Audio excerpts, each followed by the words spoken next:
and I'm here to review Wake by Lisa McMann.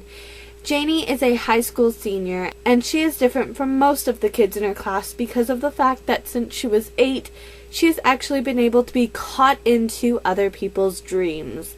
Now, this isn't actually a good thing because the dreams can range from being a free-falling or drowning dream to the naked and no one sees you, or naked and everybody sees you, to even the nightmarish dreams or your fantasy dreams, even the ones that lead to more of a X-rated nature.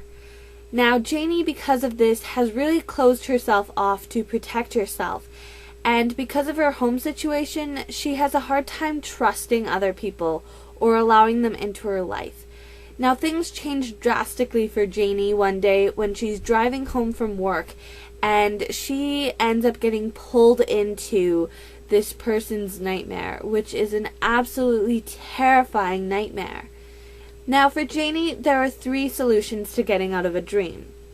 Either they wake up, or they stop dreaming, or the best solution is to have a door closed between Janie and this dreamer. But what's strange about this nightmare is the fact that it was so strong that it reached her through the car doors. Now, this is basically the climax to everything else that takes place in this story. I really enjoyed reading this. I would state, though, that it is meant more for a mature young adult audience because of the fact that it does deal with some youth drinking, and it does have some X-rated dreams that they aren't a big part of the story, but there are a few of those in this, so just heads up there. This story, though, was extremely engaging. Not necessarily the writing. That's one thing with regards to Lisa McMann's stories. It's not the writing that pulls me in. It's the plot and the storyline itself that is just so engaging for my brain that I can't help but want to read it all the time. This is probably one where people are going to state, you know, I finished reading it, but it wasn't the best. It was there for the writing, and I would agree that that was what the writing was for me. But the actual way that it was told and the characters in it were what kept me wanting to continue reading and finding out the end of this story. Now, this felt very realistic because of the fact that it's not told with chapters per se, and it's not told like journal entries either. It's actually told with a specific month, day, and year with a time on the date, because during a day you could have different pieces of different times being told to you based on their importance in this story, and I really loved that. I've never actually read a story that has done that before, but this one does, and it was just so well done. It was really interesting with Janie's character because I haven't read one where our main character gets pulled into other people's dreams, and it just really intrigued me. And the other thing is the fact that there is a romance in this, and I really, really loved the romance in this.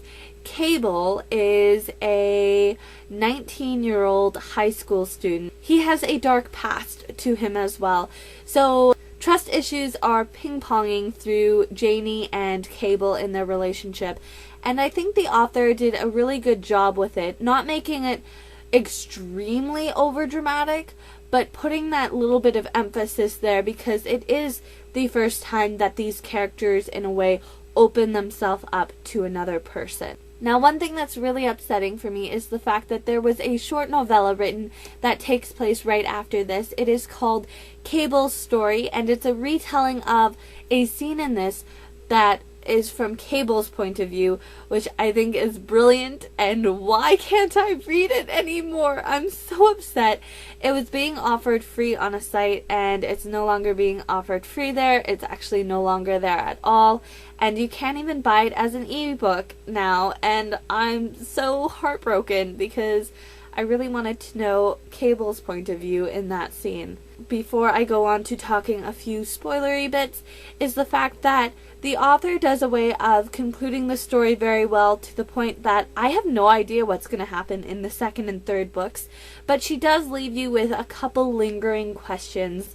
The next couple days after you finish it, you might think, you know, this character, this scene, conspiracy theories run wild, because I'm really intrigued to see the outcome of these unanswered questions in Fade and Gone. And might I say, the titles to this trilogy are brilliant.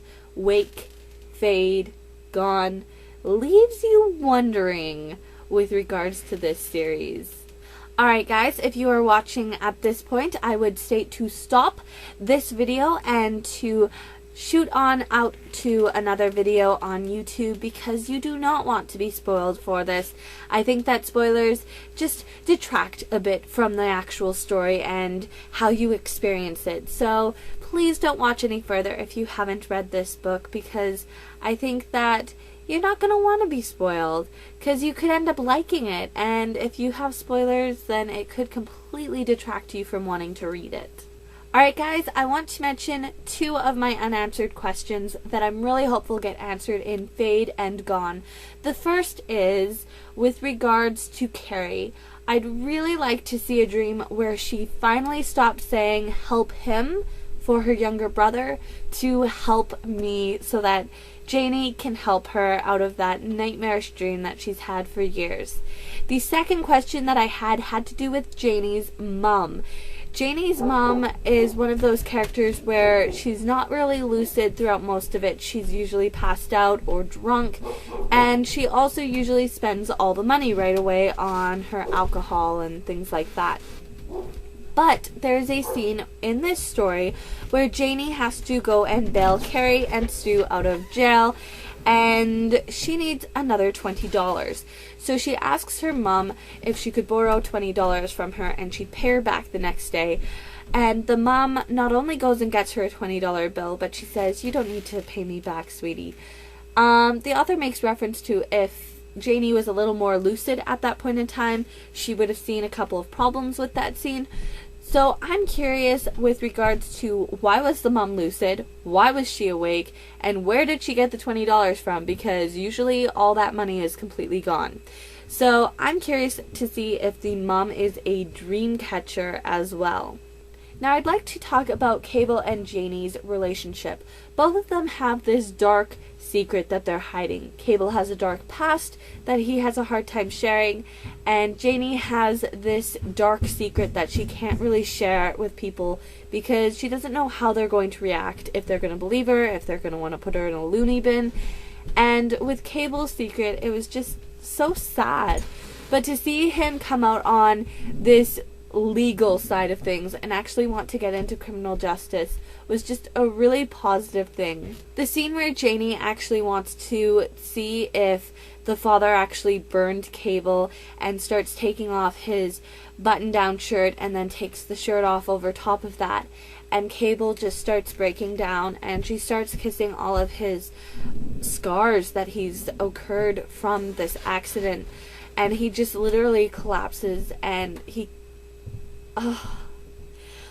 Lisa McMann has this way of writing a scene where you emotionally get involved in it. It's not just the story is taking place or this horrible thing happened and the characters are affected by it. It's something where you're affected as a reader reading it, and I think that's why I really am hooked on Lisa McMann's writing since I've experienced it. I just want to read everything because I think it's brilliant. Now, with regards to the secret that Cabel was keeping from Janie, I was really hopeful that it was going to be something good, not bad, because he seemed to really straighten himself out. And you find out at the end that he's actually working with the police, and I was just so relieved with that. I was just, whew, I could breathe again, because I was so nervous that his character was maybe changing, and it wasn't for a good thing either, like maybe Janie's secret had scared him or something. Now, at the end, when Janie is actually able to help the police chief, and she and Cabel are all happy and snug in the bed because they go back to dreaming together, I just thought that was a really nice ending. It was just a very nice, neat, clean ending. It makes me scared for Fade because it's like, if this ended so well, something bad is going to happen in the next one, and the ending is maybe going to be a real cliffhanger. But I really enjoyed this story. I thought that it was really interesting. I think my favorite part was when Janie went to leave the homecoming and she hit someone with the door. I was really hopeful it was Cabel because, to be completely honest, right from the start of the story when you're introduced to Cabel, I already had a crush on him. And she says that he came up beside her with his skateboard and his friends are there, and he tells her to get on so she doesn't cut up her bare feet on the ground, and he pushes her home. That was just so sweet. And then you hear later on when they're in their senior year, when Cabel and Janie have gone talking with each other and are kind of starting to like each other a bit more, hearing Cabel state that he was the one she hit with the door. Yay! Finally. But the fact that he realized that night that he needed to get straight. He needed to stop doing drugs and being a dealer and everything, because he realized that he was worth love and he was worth trying to get the girl that he liked. And I thought that was just brilliant. The fact that the senior year, she recognized Cabel right away, but all the rest of the girls had no idea that it was Cabel, that change in him was Cabel, and I really enjoyed that. Now, this is another one of the series that they did a cover change, which I'm really upset about, because one thing I wanted to mention is there's an error with the different cover, because Cabel has the dark hair in the beginning of this story, but when he's in his senior year, it's blonde, it's neat, he has glasses on. Why is there that guy on the cover when Cabel is just written so beautifully? Seriously, I really enjoyed this. I think you guys should pick it up because so good. So good. You guys are really missing out if you haven't read this. Don't put it off anymore. Go and read it. If you've stuck around this long and you've heard the spoilers that I've just mentioned, I'm sorry. Go read it still, though, because it's so good. I will see you guys in my next video. Until then, go and pick up a random book and read. Bye, guys.